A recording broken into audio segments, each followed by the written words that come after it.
Aqui no Jornal Brasil Agora nós temos a honra e o prazer de receber aqui a vereadora Paola Miguel. Olá, vereadora, tudo bem? Tudo ótimo, para mim é uma grande honra estar aqui novamente conversando com o Elias e conversando também com essa audiência maravilhosa que nos acompanha. Vereadora, vou começar aí pela sessão de segunda-feira, né, que teve toda a apreciação das contas referentes a 2020, que ainda é o ex-prefeito Jonas Donizete, atual deputado federal, e depois o primeiro ano do governo Dário. Como é que a senhora viu? Como é que a senhora, só para os ouvintes ficarem certos, como é que a senhora votou e se essas contas, do jeito que estão aí, demanda preocupação? Eu acho que um ponto muito significativo é que foram os principais anos da pandemia, né? Quando a pandemia ela começa em 2020, que é o final do governo Jonas II, né? E a gente já tinha uma série de desmontes acontecendo na cidade. Um desses desmontes é principalmente ligado à área da saúde. Então, o Jonas fechou o centro a UPA, né, que tinha no centro da cidade. Ele também terceirizou o Hospital Ouro Verde. Que teve aquele escândalo, inclusive, da CPI do Ouro Verde, né, que foi uma das coisas mais lamentáveis que a gente teve. E quando chega na pandemia, a gente consegue perceber que esses desmontes da saúde estão gerando um processo de muita dificuldade de atendimento, né? Então, aquele ano, o ex-prefeito teve dificuldade de entregar a EPI, né, que era importante, que era necessário para conseguir levar para as pessoas. Começou um processo de cada vez menos ter ônibus na cidade de Campinas, mesmo não só as linhas, mas os carros nas linhas também, diminuiu muito a quantidade de carros nas linhas, fazendo com que as pessoas tivessem um processo de usar, né, ter ali ônibus lotados, né? O BRT, que era para ter sido entregue em 2020, também não aconteceu. E quando chega, né, porém, né, aquele ano a prefeitura conseguiu, abre aspas, economizar. Mas também foi o ano que o Ministério Público fez um apontamento com relação às contas do Jonas, com relação ao Camprev, porque ele fez um empréstimo ali, né, por conta da renda do Camprev para utilizar em outros recursos, né? O Ministério Público fez um apontamento naquele momento. Quando 2021 assume o sucessor, ainda é pandemia, a gente consegue ver um processo continuado. Então, em 2021, a gente vê um crescimento da dívida a curto prazo e de médio prazo do município com relação já com o Dário, porque ele está pagando precatórios. E isso começou em 2015, né? Porque o Jonas não cumpriu o plano de cargos e carreiras, muitos servidores foram atrás de seus direitos. Então, está pagando precatório até hoje, né, os servidores que têm esse direito. E a educação também, né? Além de ter tido um atraso na entrega de equipamentos em 2021, já na gestão Dário, ele não investiu o mínimo garantido na Constituição, que é de 25%. Se eu não me engano, ele investiu 22,75% na educação, que ficou abaixo do que é garantido na Emenda Constitucional 119 de 2022. Bem, as contas foram aprovadas no final das contas? Foram aprovadas, eu fui contrária a tantas contas do ex-prefeito Jonas Donizete, como também do atual prefeito Dário Saad, por entender que é um processo continuado. Não dá para a gente olhar isoladamente o que aconteceu em 2021, 2020, 2021 e dizer que está tudo certo. Não, foi um processo de desmonte que fez com que ele tirasse da saúde, tirasse dos servidores, tirasse da educação, para aí sim conseguir maquiar as contas e ter um resultado, abre aspas, positivo. Mas, vereadora, a senhora que agora está dentro, já está no segundo mandato, a senhora não acha que deveria ocorrer uma revisão dessa questão de análise de contas? Porque no final das contas, acaba sendo muito mais uma análise política do que uma análise técnica. Porque se fosse pela análise técnica, tanto um prefeito como o outro estariam em maus lençóis. Quer dizer, jogar a análise dessa conta para a Câmara não é, dependendo do prefeito, não é uma passada de pano? Sim, muitas vezes, e é o que acaba acontecendo aqui na cidade de Campinas, já que o ex-prefeito atual tem uma base, né, de governo ali dentro da Câmara que é muito grande, muito sólida, né, muito consolidado. Então, os únicos que foram contrários são os 6 vereadores da esquerda, né, as contas. E, infelizmente, sim, ele tem sido um debate mais político de que, de fato, técnico e jurídico, né, sobre as contas. Mas antes do processo chegar na Câmara, ele passa pelo Tribunal de Contas, que também dá esses apontamentos, né? Então, todos esses apontamentos que eu trouxe aqui, ele consta nas contas, né? E cabe a gente fazer uma análise política, né? Deveria ser um pouco mais baseado no que está escrito ali, mas quando tem uma base sólida é difícil a gente conseguir ter essa... não ter essa... Como fala? Essa cobrança, não é? Mas não tem esse olhar, né? É difícil olhar mais crítico. Ou ter esse olhar mais crítico. É difícil ter um olhar mais crítico quando o seu aliado, né, tá dentro da Câmara e tá no quarto andar, né? Então, como isso se confunde, essa relação se confunde, dificilmente a gente consegue ter uma análise política, jurídica, técnica sobre as contas, e somente política. Vereadora, na sua primeira legislatura, você fazia parte da bancada de esquerda, uma bancada minoritária. E os outros, 27 vereadores, eram mais de centro-direita e de direita. A extrema-direita não tinha avançado tanto. Quadro esse que mudou nessa legislatura. Republicanos têm um percentual alto de vereadores, o PL também. Falando no aspecto prático da ação política, o que isso afetou o serviço de vocês, da bancada de esquerda? Eu acho que um ponto importante é que mesmo a gente tendo uma bancada grande do PL, mesmo na legislatura passada, eles não atuavam enquanto bancada. E isso começa a acontecer após 2022. Então, a própria característica de partido mudou um pouco. Então, a gente tinha uma Câmara mais republicana no 2021 até meados de 2022, 23 e 24, ela começa a apresentar um pouco mais essas características de extrema-direita por alguns parlamentares. Quando vem a eleição de 2024, aí isso se perpetua completamente. Tanto que tem vereador que se elegeu simplesmente postando foto, né, com o Eduardo Bolsonaro e o próprio Bolsonaro, e foi isso que fez ele chegar até a Câmara. O que modificou para a gente? O republicanismo, né, esse debate da cidade, da gente olhar para a cidade com um caráter mais do que vamos melhorar, né, onde vamos melhorar, isso se perde um pouco. E agora tem muito mais um olhar ideológico. Então, vou trazer um exemplo da Comissão de Constituição e Legalidade. Muitos projetos, quase todos os projetos da casa passam por ela, e tinha um projeto que falava de nome afetivo. Nome afetivo é para as pessoas que fazem adoção de crianças, mas ainda estão no processo de conseguir a guarda definitiva. E é um processo que dura, né, assim, em média, uns 2 anos. E aí o vereador que foi dar o parecer entendeu que o nome afetivo era nome social. E aí ele deu o parecer contrário, né, ao projeto. Então a gente consegue perceber muito mais... Mas ele não leu o projeto? Esse é o problema, porque eles pegam uma palavra que tem no projeto, né, e para tentar fazer essa demarcação ideológica. Um outro exemplo disso é sobre um projeto que foi votado na Câmara que não falava nada sobre religiões africanas. E um vereador subiu lá falando que ele era cristão, não acreditava em religiões não cristãs e por isso ele seria contrário ao projeto. E essa é uma fala completamente que demonstra, né, um racismo religioso ali muito, muito forte dentro do Estado laico, né? E a gente consegue perceber também essa dificuldade de entender aonde começa a ideologia, a religião e a política. Então, a gente vê muito mais demarcações ideológicas do que uma construção política para melhorar a cidade, infelizmente. Ô, Paola, vou até revelar aqui, um amigo meu jornalista, a gente estava na véspera da eleição do ano passado, fazendo conta, né? Pô, quem vai entrar, quem não vai entrar... Aí eu falo sinceramente pra você que você sofreu um ataque tão grande depois daquela questão da bicuda, e eu que tô falando, viu? Não é a Paola.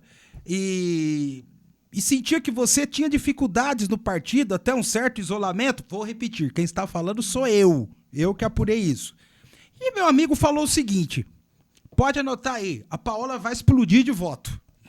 Falei, rapaz, mas você acha mesmo? Vai explodir de voto e vai ser a mais votada do PT. Ele falou isso no sábado, 9 horas da noite, esse amigo meu. E ele disse o seguinte, por quê? Porque, Elias, eu tenho certeza, a comunidade LGBT vai tomar as dores da Paola e vai depositar voto nela. Não deu outro. Você ganhou uma votação hiperexpressiva. Agora, a pergunta que eu quero fazer para você é a seguinte. essa comunidade, esse nicho da população está sendo sistematicamente atacado na Câmara, dia e noite e dia, com discursos de parlamentares de extrema direita. Você se sente na obrigação, você encampou essa missão de defender essa população, de usar a tribuna também para colocar o contraponto e o contraditório?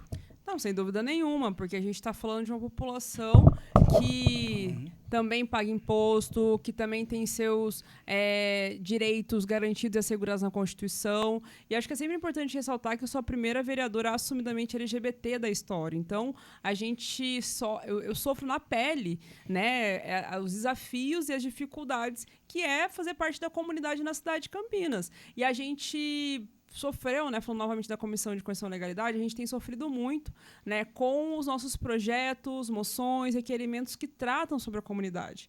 Então, a gente apresentou um projeto, que é o Transcidadania, que é um projeto, a gente reapresentou, inclusive, agora no segundo mandato, porque ele foi derrotado em plenário, porque os vereadores não querem votar sobre isso, mesmo conhecendo, tendo familiares, amigos, até mesmo filhos que fazem parte da comunidade LGBT, mas a hora que chega na tribuna, as pessoas não querem falar isso, não querem assumir, né, o compromisso de defender essa população também.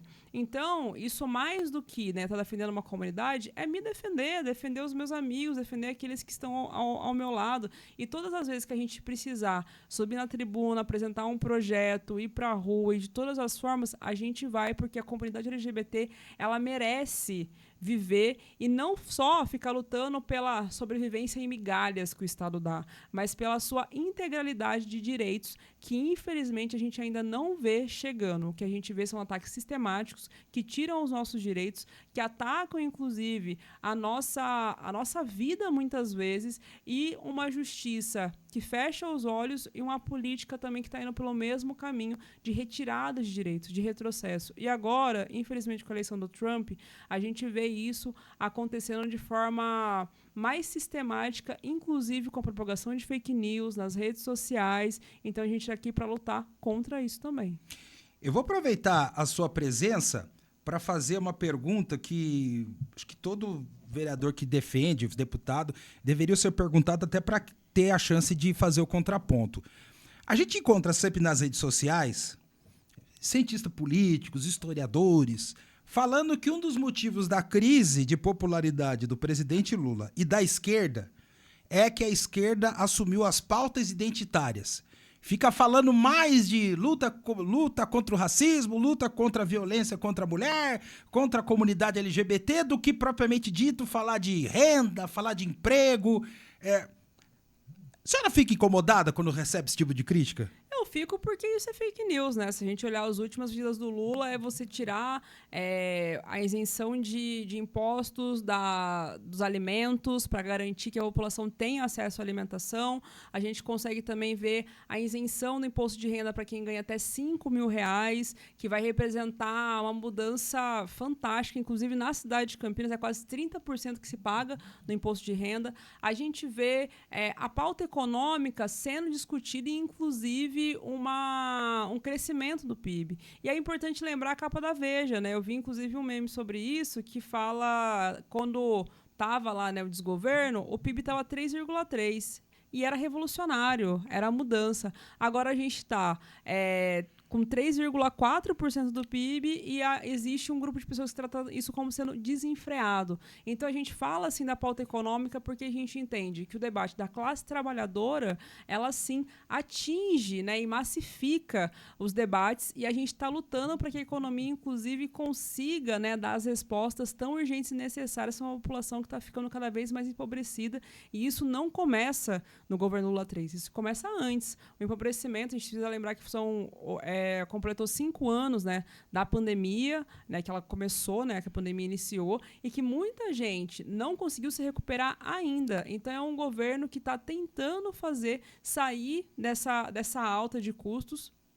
E acho que um outro ponto, falando dos alimentos, é como a gente viu denúncias com relação ao desperdício de alimentos. Não tem condições a gente voltar para a era que era melhor queimar café do que vender o café, porque vai ser menos lucrativo para aqueles que estão vendendo. Então, são debates que a gente está fazendo sim, a economia é o nosso ponto central. Lula sempre teve, né, a possibilidade de fazer o Brasil voltar no eixo a partir da pauta econômica, mas a gente não pode esquecer nunca de quem são os mais atingidos por essa ausência de política pública. E na pandemia a gente falava do crescimento em K. Enquanto os mais ricos ficavam mais ricos, os mais pobres ficavam mais pobres. E a gente precisa nomear quem são os mais pobres. É a periferia, é a comunidade negra, são as mulheres mães solos, são os estudantes que não conseguem ter acesso à universidade porque precisam abandonar o ensino médio para ajudar em casa, é a população que muitas vezes marginalizada, então a comunidade LGBTs, quilombolas, os indígenas, né? A gente precisa lembrar quem são essa população atingida, porque senão a gente também se perde e não consegue criar políticas econômicas mais assertivas. Quando a gente cria o Bolsa Família, a gente deixa o cartão na mão da mulher, isso representa, de fato, uma mudança econômica na casa. E isso é você juntar as duas pautas. Juntar a questão econômica, mas também entender quem que é a maior... quem seria, né, o beneficiário que mais faria uma mudança para o Brasil. A cada R$1 investido no Bolsa Família, você tem R$1,2 voltando para o governo. Isso porque está na mão da mulher, porque enquanto estava na mão dos homens, isso não voltava em investimento e a economia não girava. Então, são mudanças importantes. O próprio Desenrola também é um programa que faz isso, né? Que faz com que as mulheres mães solos consigam sair da dívida. O Pé de Meia, né, é um programa voltado para estudantes, para garantir que eles terminem, até mesmo olhando para o que aconteceu, né, na pandemia, que as meninas saíam para ficar em casa e não tinha mais perspectiva nenhuma de ensino, de estudo, e muito menos acesso à universidade, e os meninos iam para o mercado de trabalho. Então, vamos resolver isso também, dentro da escola. E quem é atingido? Quem tem condição socioeconômica mais baixa. Isso a gente nunca pode perder de vista. Agora, vereadora, só uma pergunta. A senhora reside onde? Na Vila União. Na Vila União. Ah, então, olha, sempre morou lá? Sim, na verdade, moro lá desde 96. Ah, morei... Pô, quase 30 anos. Morei no centro, logo quando eu nasci no centro. Morei na Escola Carlos Alberto Galiego, ali na região do Campo Grande, mas tenho poucas memórias ali e fui para Vila União. Então, a pergunta é ideal, tem que ser para você mesmo. Eu acompanhando as sessões da Câmara, eu não sei se a senhora tem essa percepção também. A senhora não acha que se discute muito Cambuí, se discute muito centro da cidade, com todo respeito, Nova Europa, Proença, e se esquece das regiões mais periféricas da cidade, Campo Grande, Ouro Verde, Vila União. Essa turma não precisa ser colocada na pauta? Sem dúvida nenhuma, mas muitas vezes a gente discute, né, o que acaba ocupando a discussão no plenário é aquilo que chega até lá. E uma coisa que eu sempre falo, se você não tem segurança alimentar, você não vai conseguir militar, lutar pelos seus direitos. Então, a gente precisa ir até lá. Por isso que o nosso mandato faz gabinete na rua, inclusive no Campo Belo. A gente estava ao lado dos moradores lutando, né, contra o que estava acontecendo na Miguel Melhado, que criou uma segregação no bairro. A gente está no Bassoli, lutando contra a violência policial e também entendendo que muitas mulheres que estão ali não conseguem se inserir no mercado de trabalho. Não só mulheres, mas a juventude também, por conta do local onde mora. A gente vai muito na região do Osiel também, porque tem uma única escola, tem uma dificuldade de creche, de acesso. Peraí, uma única escola para aquele bairro daquele tamanho? Uma escola que ela é compartilhada ainda por cima. Meu Deus! Ela é a gestão, metade dela é gestão municipal e a outra metade é estadual, mas com relação a prédio, existe apenas um prédio. Né, e não tem espaço para a construção de outro prédio ali. E muitos daqueles moradores vão para outros bairros, até mesmo distante. Tem estudante do Osiel que vai até o Campo Belo para conseguir ter acesso à educação. Ou vem para o centro quando não consegue vaga. Então, a gente está olhando, a gente está andando até mesmo o Fundão, né? Vida Nova, Piracambaia, Gargantilha. É o nosso ponto de atuação porque a gente enxerga isso. Porque essas pautas não chegam até a Câmara. E muitas vezes a organização da população não tem a garantia da segurança alimentar. Então é difícil chegar até a Câmara com a passagem, com tempo. Né? Quem mora no Campo Grande demora quanto tempo para chegar em casa? Por exemplo, quem mora no Vida Nova. Na Vila União, ali, inclusive, eu estou na metade do caminho. Né? Mas quanto tempo demora para chegar em casa para conseguir retornar para a sessão? Ou então ficar na sessão direto? Então, Isso porque você tem um privilégio que tem nada contra, hein? Não venha que eu não vou meter o pau, não. Isso que você tem o privilégio de ter um veículo à sua disposição, que te leva para casa, que te busca em casa, né? E agora, e o cara que pega o busão? Exatamente, um busão que tá 6,20, né? Uma das mais caras do país, muito mais caro do que São Paulo. Então, isso demonstra uma dificuldade de acesso, né? A gente trata como segurança alimentar, mas você não tem nem a garantia de que você vai ter o dinheiro do passe para conseguir chegar numa sessão da Câmara ou chegar no parlamentar para falar sobre isso, né? E aí a gente pode falar da tecnologia. Mas quem não se lembra da pandemia, da dificuldade de ter acesso ao Bolsa Família ou aquele que foi renomeado para o auxílio emergencial porque as pessoas não tinham smartphone. Então, mandar um e-mail, fazer uma ligação, tudo isso é muito custoso, a gente naturaliza. Então, a gente precisa ir até os bairros. E é isso que o nosso mandato faz. A gente está no final do nosso papo, mas eu tenho que fazer 2 perguntas. Primeira pergunta, teve uma grande celeuma na sessão passada, não essa de segunda-feira, mas a outra, sobre a questão da apresentação do projeto de lei para o aumento de salário, para o presidente das autarquias, né? E aí acabou retirando o projeto, etc. Foi aquele quiprocó. Vereadora, a senhora não acha que não está na hora de se estabelecer um plano de 5, 10 anos de aumentos salariais para esse pessoal? Quer dizer, estabelecer um plano de uma vez por todas e não ficar toda hora, fica 2 anos, aí o cara vai lá, pimba, 30% de aumento. Passa 2 anos, vai, pum, 40%. Não está na hora de estabelecer uma lei que defina de uma vez por todas o período de aumento e o índice inflacionário que tem que ser utilizado? Não, isso é nítido, né? A gente consegue observar, inclusive, que esses projetos sempre chegam na calada da noite, porque Sim. Esses projetos chegaram na Câmara em 9 de dezembro de 2024, ali nas últimas sessões, porque eles não querem se expor. Ou seja, era no final do período eleitoral, o prefeito que se elegeu precisava cumprir os acordos políticos que foram feitos, inclusive salarial, e aí ele apresenta essa demanda de ampliação de salário dos secretários para a gestão seguinte, né, para a gestão que ia se iniciar ainda. Naquele momento, nós da oposição entramos em regime de obstrução, né, conseguimos fazer a adiação desse projeto, e quando ele volta para a pauta, né, novamente, no momento que eles acharam oportunos, a gente também entra em obstrução, e esses requerimentos de urgência, né, que não chegou a ser discutido, eles são retirados. Mas qual que é o ponto?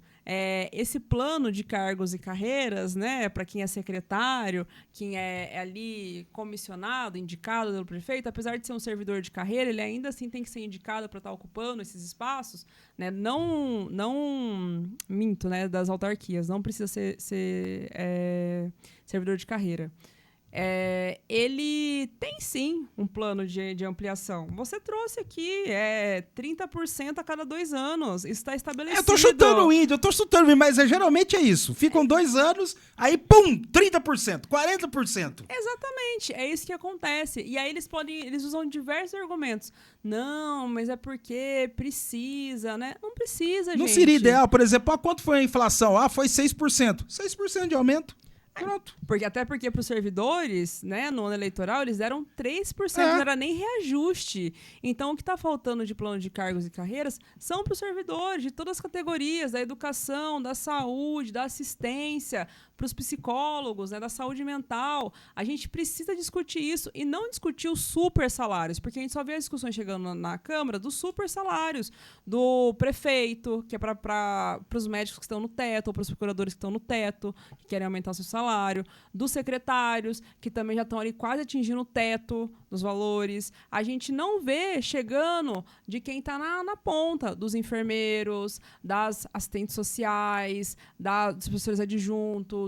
A gente não vê ali, né, dos profissionais que estão na base ali, né, do terapeuta ocupacional, do ACS, nem concurso. E esse plano da INDEC, a INDEC está lutando por um plano de cargo já faz anos. A Guarda Municipal, a gente precisa falar, inclusive, quando que a gente vai começar a ter o maior número de mulheres ocupando a Guarda Municipal, né? A gente tem hoje a comandante Lourdes, mas não dá para ser apenas ela. A gente precisa ter um plano de cargos, inclusive, de incentivo para que as mulheres estejam na Guarda Municipal. Então, tudo isso não chega. Mas os super salários, que são ali os amiguinhos do prefeito, tá chegando todo ano ou a cada 2 anos, com aumentos substanciais. Eles não precisam de um plano de cargos. Eles precisam, inclusive, de um basta. Não vai subir nos próximos 5 anos, não vai subir nos próximos 10 anos. Vereador, e para encerrar, a senhora tem formação superior, segunda vitória já na urna, mas acho que essa pergunta é repetida, às vezes até enfadonha, mas precisa ser feita. O que é ser uma mulher preta dentro de um espaço de poder? Olha, acho que a primeira coisa é que não é fácil.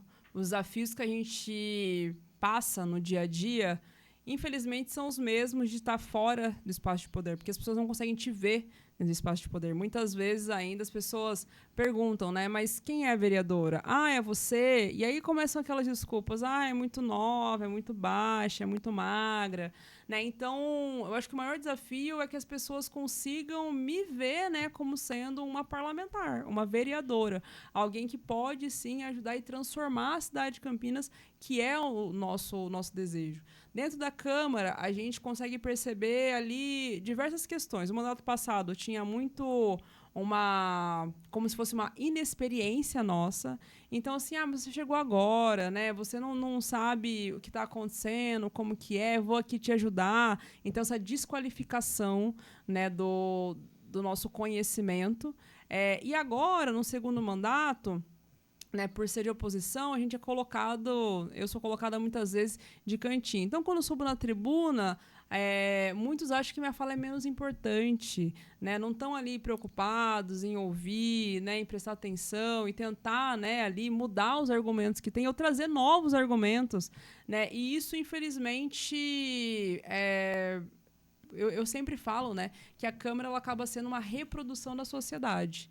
Então, isso infelizmente acontece. E também com relação aos projetos, a gente reapresentou projetos valiosíssimos para a cidade de Campinas, mas o fato de ter a nossa marca, muitas vezes isso já é o argumento que eles precisavam para poder rejeitar, como a Renda Básica de Cidadania, que é um projeto, inclusive, do ex-senador e atual deputado estadual Eduardo Suplicy, como a carteirinha da cannabis, para garantir, né, para os pacientes que fazem utilização com laudo, quando eles serão parados, né, tenham ali a comprovação, como o Transcidadania que eu já falei, como tornar a parada, né, como patrimônio cultural, social e econômico na cidade de Campinas, como diversos outros projetos, como o bilhete único, por exemplo, a segunda via do bilhete único, que a gente não seja taxado em caso de roubo ou furto, né? Porque esse é um dos maiores problemas que a gente tem. Se você foi roubado, furtado, a culpa não é sua,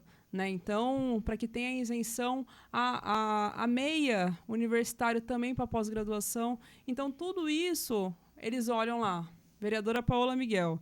E isso já é o suficiente para que eles rejeitem ou arquivem um projeto nosso. Então, os desafios são diários. Eu queria poder trazer aqui um cenário melhor, né, do que é, mas a Câmara, infelizmente, ele ainda é uma reprodução da sociedade, mesmo sendo um espaço de poder.